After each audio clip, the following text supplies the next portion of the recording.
வணக்கம். இன்றைக்கு இந்த இடத்துல நிற்கிறதையிட்டு உண்மையில் சந்தோஷமாக இருக்குது.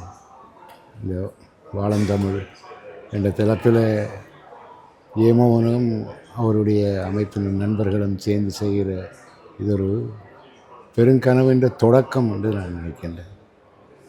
வாழந்தமிழ் என்ற பெயரை நான் 90ஆம் ஆண்டு டொரண்டோ யூனிவர்சிட்டியில் நடந்த ஒரு புத்தக கண்காட்சிக்கு அந்த பெயரை வச்சு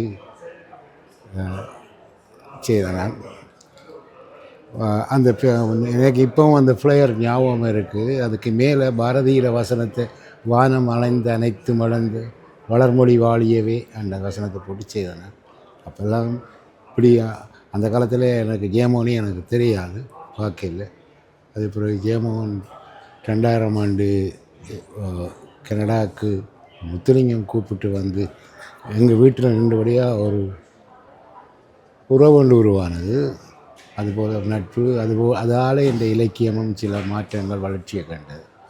இந்த இவ்வளவு ஒரு பெரிய கடின உழைப்பையும் பெரிய பணச்செலவையும் செய்யக்கூடிய இந்த வல்லமை வேறிட்ட தான் இருக்குது. இது உண்மையில் தமிழை அடுத்த படிக்கு கொண்டு செல்லும்.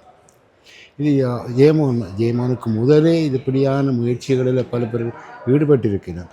அதன் தொடர்ச்சியாக ஆனால் வெற்றிகரமாக செல்லக்கூடிய ஒரு படியில் ஜேமோகன் நிற்கிறார்.